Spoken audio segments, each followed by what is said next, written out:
Et il y a des milliers d'années, un chemin caché reliait des civilisations à travers tout le continent. Brésil, au cœur de ce pays, caché entre forêts et montagnes, il existe des vestiges d'un chemin qui traversait le temps et les cultures. Un chemin mystérieux qui relie le passé au présent. Le chemin a été utilisé par diverses tribus, par diverses ethnies, d'après ce que l'on sait de l'histoire plus récente. Mais il est beaucoup plus ancien. Nous avons des preuves qu'il est bien plus ancien que le Brésil colonial. Ainsi, il date de 2-3 000 ans avant Jésus-Christ, selon tout le matériel qui a été trouvé, tous les indices. Alors, divers peuples occupaient ce chemin. Je dirais même que, avant que les peuples autochtones n'existent, ce chemin avait déjà été construit. Et avec cela, ces habitants qui sont arrivés, les peuples, les diverses tribus qui ont été créées, les autres allées, ont fini par utiliser ce chemin parce qu'ils disaient eux-mêmes que leurs ancêtres, n'est-ce pas, parlaient déjà de ce grand réseau routier et qu'il y a divers peuples, pas seulement ici au Brésil, mais sur d'autres continents aussi, diverses ethnies. Et avant eux aussi, nous avons des indications que les Aztèques ont beaucoup utilisées, principalement dans la région amazonienne. Les nouvelles preuves nous montrent déjà que nous pouvons, en effet, recomposer l'histoire. Nous respectons beaucoup l'histoire traditionnelle, mais les nouvelles preuves montrent que, peut-être très différent de ce que nous imaginons, c'est juste le début d'un grand travail que nous essayons de lier sur plusieurs continents. Et nous commençons par le Brésil, parce que nous croyons que tout a commencé au Brésil. Je dirais que Peabiru est la clé de la connaissance dont l'humanité a besoin. C'est le chaînon manquant entre l'homme et la création, disons.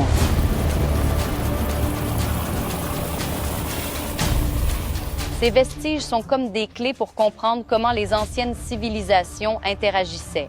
Ce sont des pierres, des ustensiles et même des structures qui, avec la technologie adéquate, se révèlent.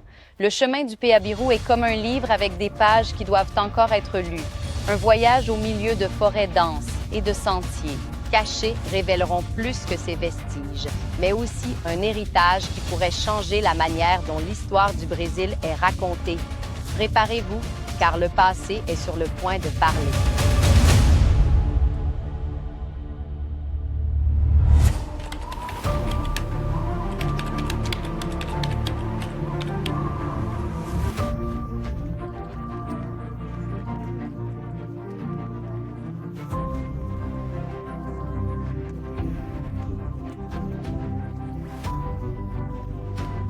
Des sections, comme à Santa Catarina, les anciens constructeurs ont utilisé de grandes pierres parfaitement alignées pour créer des escaliers construits avec précision, sans l'utilisation de technologies modernes. Dans des régions comme la Serra do Mar et le plateau catarinense, le chemin est marqué par d'énormes fossés qui semblent avoir été façonnés pour créer une infrastructure résistante au temps et à la nature. Ces constructions étaient sans aucun doute des œuvres d'ingénierie avancée qui défient encore la compréhension moderne. Le sentier de pierre bien placé et aligné attire l'attention des chercheurs lorsqu'il est découvert. Et c'est cette ingénierie impressionnante qui nous pousse à nous interroger. Comment des peuples anciens, dans des lieux si reculés sans la technologie que nous avons aujourd'hui, ont-ils été capables de construire quelque chose d'aussi durable et sophistiqué? Les marcheurs passent par ici, n'est-ce pas? Mais cela est au milieu de nulle part, parce que c'est au milieu de rien. On ne voit pas ici, à proximité, des pierres, n'est-ce pas, qu'ils pourraient avoir apportées. Donc, vraiment, ainsi, reste la question, non? Comment ces gars ont-ils fait une chose pareille? C'est quelque chose de totalement hors du commun, n'est-ce pas, par rapport à ce qu'on voit, n'est-ce pas? Oui, une construction comme celle-ci, n'est-ce pas? De cette manière, n'est-ce pas? Donc vraiment, cela attire beaucoup l'attention, ces points qu'on trouve avec ces chemins de pierre. Le chemin de Peabiru dans des parties plates, c'est un sentier et parfois il y a des fossés avec de l'herbe. À cet endroit, comme c'est l'arrivée à l'océan Atlantique, ici à Santa Catarina, comme c'est une montagne très escarpée, Ici au Mont Christa, ils ont construit cet escalier ici avec les pierres placées avec leur ingénierie de l'époque qui était très avancée. Regarde ça, tu montes, regarde ça que c'est différent. Elles sont imbriquées. On dirait que ça a été pensé pour que tu poses un pied puis l'autre. Tu C'est vois. très juste. Elles sont bien ajustées, bien élaborées, c'est-à-dire il a fallu une intervention humaine. Ce n'est rien de naturel. C'est une preuve réelle de l'un des tronçons du chemin de Péabiru est bien préservé. On voit qu'il est là, il s'ajuste bien, c'est très solide. Et ainsi, là où elle devient étroite, ils ont eu cette perception, non? Cela existe encore aujourd'hui. Il y a des escaliers qui sont faits de cette manière pour les petits espaces. Les personnes qui ont une mezzanine, c'est une ingénierie très similaire. C'est vraiment impressionnant. Vraiment, nous n'avions pas encore vu sur aucun sentier ce type de formation. Ce sont des kilomètres, n'est-ce pas? Juste un petit morceau, ce sont des kilomètres de pierre bien ajustées, ici, bien élaborées. Ainsi, cela donne l'impression qu'il y a, je ne sais pas quelle technologie a été utilisée, parce qu'elles sont très serrées, très unies entre elles, n'est-ce pas? Donc, avec tout ce temps, la nature, la pluie, n'a pas abîmé.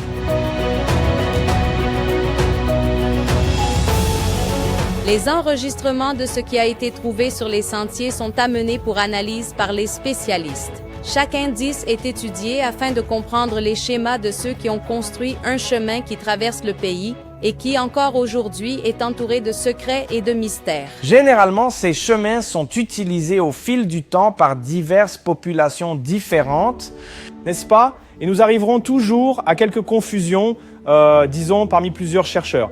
Tandis que certains diront que ce chemin a été fait par les Espagnols, d'autres diront qu'il a été fait par les indigènes, d'autres encore diront qu'il a été fait par les Portugais.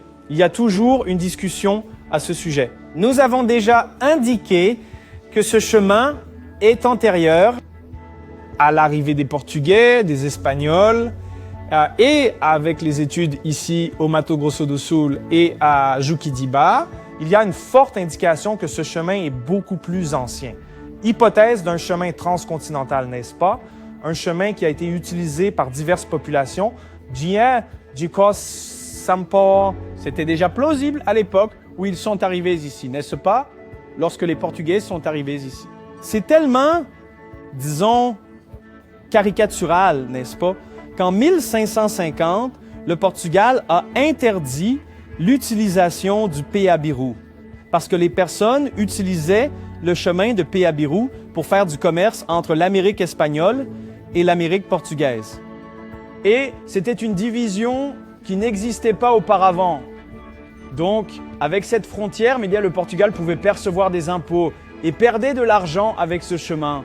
Alors, le chemin du Péabiru est aussi un chemin qui unifie les peuples et apporte autonomie et liberté, choses qui ont été polies au fil des ans à travers de nouvelles frontières, de nouveaux empires, des guerres, n'est-ce pas? Tout cela restreint l'accès des gens à la connaissance, au commerce. Le tracé du chemin du Péabiru, il ne suit pas une logique commerciale portugaise, malgré son utilisation par les Portugais. Il suit la logique du réseau électromagnétique de la planète Terre. Le chemin du Péabiru, il a des preuves culturelles, artistiques, historiques.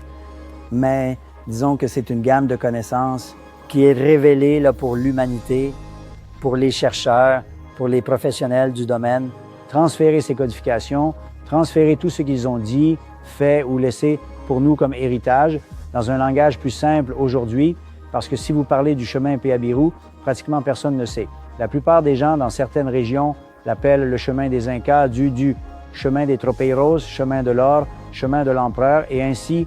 Donc, il y a plusieurs noms, mais c'est ce savoir, cette gamme d'informations qui est maintenant mise en lumière par la science ou le savoir humain, c'est ça qui va vraiment faire que non seulement le Brésil, mais le monde va réécrire l'histoire. Cela va probablement arriver. Avec chaque nouvelle découverte, il devient plus clair que le chemin de Péabiru n'est pas seulement une curiosité archéologique, mais une preuve de l'existence de civilisations intelligentes qui ont façonné ce paysage bien avant l'arrivée des colonisateurs. Je suis de près le travail qui est fait ici avec des spécialistes de différents domaines qui, grâce à l'utilisation de technologies plus avancées, réécrivent ce que nous savons sur le passé. Ce qu'ils découvrent maintenant peut, en fait, nous mener à une nouvelle réalité historique avec des implications qui vont bien au-delà de ce que nous imaginions jusqu'à présent. Nous sommes animés par un grand sens du but, par l'âme, par un appel ancestral. Nous faisons cela avec beaucoup de passion. Et c'est très émouvant quand nous sommes sur le terrain, entrant dans ces endroits, car dans ces lieux, nous ressentons une énergie différente. N'est-ce pas? Cela change le champ vibratoire, c'est clairement ressenti dans le corps et de plusieurs autres façons. Donc ces endroits, oui, ils présentent beaucoup d'énergie. D'ailleurs, beaucoup des lieux parcourus et où se trouvent des monuments en roche, nous appelons mégalithes. Ils sont situés dans des lieux sur des points énergétiques, sur des lignes, sur les tropiques. Va bien au-delà d'un simple chemin que les anciens peuples parcouraient.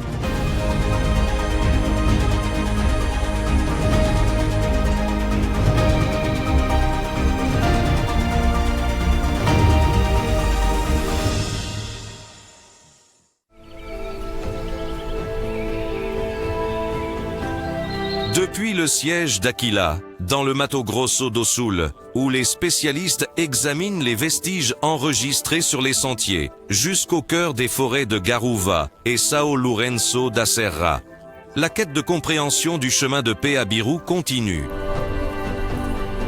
Chaque pas fait par les chercheurs est un progrès dans la découverte d'un héritage qui est resté caché pendant longtemps.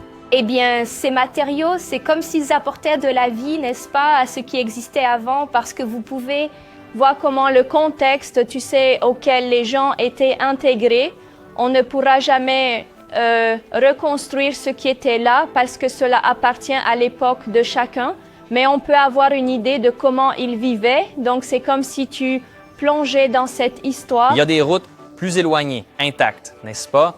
Alors, nous avons encore des points que nous devons explorer et reconnaître. Nous parlons du littoral sud ici de São Paulo, ou la partie sud-est du Brésil et le Paraguay et la Bolivie et les d'autres pays, non, qui ont les... Il existe le Peabiru, là, on n'est même pas arrivé, non? Donc, il y a encore beaucoup de choses à rechercher pour pouvoir faire relier ces plus. Même si on a déjà une recherche déjà consolidée par d'autres chercheurs, non, on peut contribuer avec plus d'informations là et actualiser, non, à travers de nouvelles technologies, des investissements, non. Jusqu'à présent, des spécialistes partagent leur vision sur l'importance de cette recherche qui révèle des informations sur nos ancêtres et l'histoire cachée du Brésil. Mais pour certains chercheurs, cette histoire n'est pas seulement une étude académique, elle est personnelle. Monsieur Henrique a grandi entouré de ces récits. Pour lui, le chemin du Peabiru est plus qu'une découverte scientifique, c'est une histoire de vie qui doit être reconnue officiellement. Ma mère vivait ici, dans cette région. Elle a grandi et ici, elle commençait à explorer ces chemins qu'elle pensait être le chemin des Jésuites. Pourquoi le chemin des Jésuites? Ah, c'était le chemin du trésor.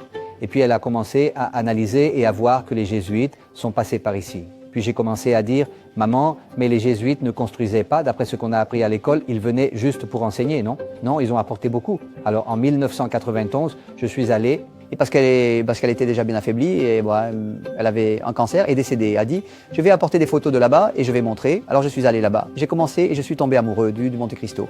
J'ai commencé à regarder, et en regardant, l'escalier, comme je travaillais dans la construction civile, a attiré mon attention. Ah, nous avons beaucoup à étudier sur ce chemin. Nous ne sommes qu'au sommet de l'iceberg. Nous savons tant de choses à découvrir si nous commençons à chercher. Je fais ça seulement les week-ends. Imagine si je pouvais être là quotidiennement, travailler, chercher. Alors nous avons beaucoup à rechercher. Mais une recherche sérieuse, ce n'est pas une recherche de 2-3 jours. Non, continuer avec cette recherche. Alors, nous devons, c'est un domaine très vaste. Donc, nous avons dû refaire l'histoire. L'histoire est une toile, elle doit être respectée. Nous devons chercher ce qui est nécessaire, mais dans des sources fiables. Alors, les Européens ont exploré ici. Alors, nous racontons l'histoire des Européens. Avant les Européens, nous n'avons pas d'histoire. La quête de réponses prouve que le chemin de Peabiru est l'héritage qui nous connecte au passé, nous enseigne sur le présent et nous invite à protéger l'avenir. Car, en fin de compte, l'histoire du Peabiru est l'histoire du Brésil. Concernant l'histoire du Peabiru, aujourd'hui, nous pouvons dire que c'est très triste de savoir que seulement ce récit que nous connaissons, fait et dit par les Jésuites ou les colonisateurs du Brésil, est accessible aux gens. Il pourrait vraiment y avoir eu des chercheurs qui ont plongé dans un passé plus lointain et non pas seulement dans des études plus récentes pour découvrir la véritable origine du Peabiru, la véritable utilisation de ce chemin. Et surtout, l'étude scientifique que cela apporte à notre modernité aujourd'hui. Donc ce serait très important. Et vraiment, c'est dommage que les études, qui essaient de durer environ 500 et 600 ans pour seulement maintenant se manifester de manière plus marquée.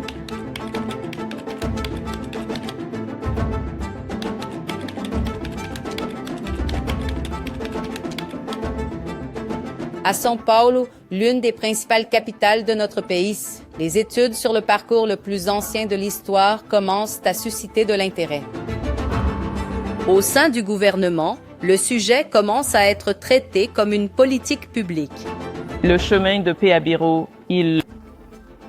c'est un jalon historique ainsi pour São Paulo et pour les autres États aussi, qui sont, n'est-ce pas, partie de cet itinéraire.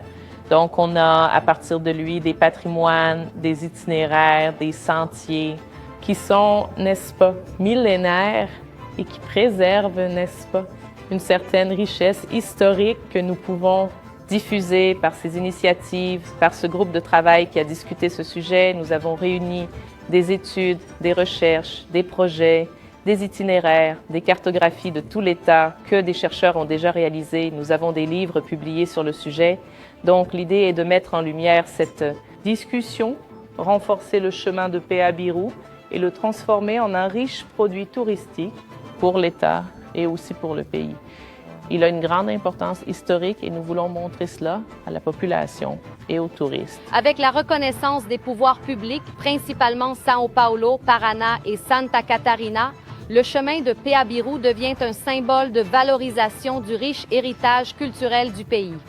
Le Brésil se réveille enfin à la grandeur de ses découvertes. Cela a été une inspiration pour nous d'apporter ces références également à São Paulo pour que nous puissions montrer ce que São Paulo a et valoriser et reconnaître un peu ce que cette culture a, celle des peuples autochtones, plus primitives, et que l'on voit que d'autres États, pays travaillent beaucoup cela. Donc, nous avons cette intention de travailler conjointement avec les autres États et de réaliser un travail très, très macro de développement touristique et aussi pédagogique. Peu à peu, le chemin du Peabiru reçoit cette reconnaissance officielle. Et c'est le premier pas pour garantir que cet héritage historique soit préservé et compris par tous et dans toutes les petites municipalités qui font partie de cette histoire.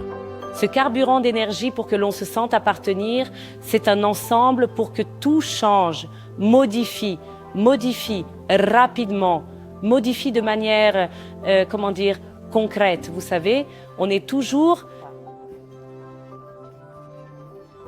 cherchant notre appartenance en tant que peuple juquitibens, notre fierté d'être. Et nous sommes quoi? Nous sommes tout cela. Nous faisons partie de l'histoire du Brésil et du monde. Imagine combien de touristes internationaux, de chercheurs vont venir ici. Nos hôtels seront pleins, nos auberges, n'est-ce pas? Nos cascades si peu fréquentées.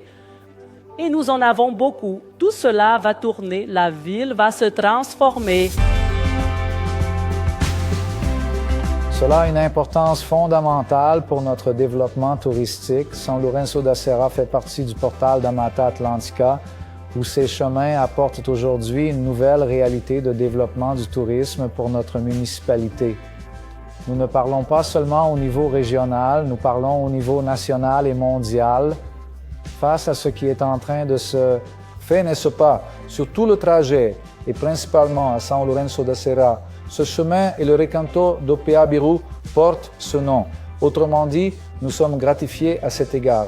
Lorsque nous parlons du tourisme, il encourage le tourisme visite, le tourisme contemplatif, le tourisme archéologique, le tourisme éducatif, le tourisme environnemental, c'est-à-dire il met en mouvement un grand engrenage à l'intérieur de ce chemin, n'est-ce pas, dans ce trajet qui est à l'intérieur de notre municipalité. Donc oui, cela a une importance très significative dans le développement du tourisme municipal et je crois aussi régional parce que toute la région finit par être bénéficiaire des chemins de Peabiru, ici à São Lourenço da Serra.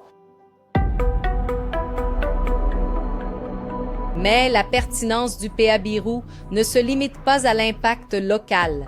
Il commence à être vu comme un jalon de reconnaissance mondiale. Des recherches récentes connectent le Brésil à d'autres parties du monde, révélant que ce chemin n'est pas seulement un trajet de tribu locale, mais un symbole d'un réseau d'échanges culturels qui traverse continent. Le Peabiru s'affirme comme une preuve de civilisation ancienne qui était plus interconnectée qu'on ne le pense, et sa reconnaissance commence à dépasser les frontières du Brésil. C'est extraordinaire, n'est-ce pas, de participer au changement historique, n'est-ce pas, participer d'Homme Projet qui va changer la vision du monde sur le Brésil. Alors, quand on a commencé avec cette idée, on a commencé à collecter des informations selon lesquelles, possiblement ici dans le Brésil, sur certaines terres auxquelles nous avons pu avoir accès et dans le reste des pays de l'Amérique du Sud, nous aurions là un bouleversement historique, anthropologique, archéologique, n'est-ce pas, qui changerait le centre de temps, le centre touristique, le centre de culture historique. Nous avons commencé à utiliser cela comme combustible et ce combustible se transforme en ressources, n'est-ce pas, ressources de recherche, ressources de commerciaux, ressources de culturels. Alors, c'est gratifiant d'être en ce moment, de faire partie de cette page, n'est-ce pas, blanche, que nous écrivons nous-mêmes. Ce que nous découvrons n'est que le début d'un héritage qui traverse les siècles. Mais le mystère ne s'arrête pas là. Avec l'aide de technologies révolutionnaires, nous commençons seulement à comprendre la véritable ampleur de ce que représente le chemin du Peabiru.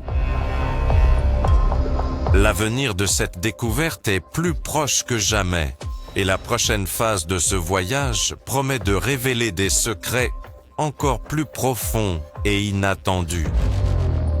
Dans le prochain épisode, nous allons suivre le travail des spécialistes et chercheurs qui utilisent des technologies avancées pour révéler ce qui est caché sous la forêt et comment ces outils changent tout ce que nous savons sur le Peabiru. Ne manquez pas, le chemin commence à peine à se révéler.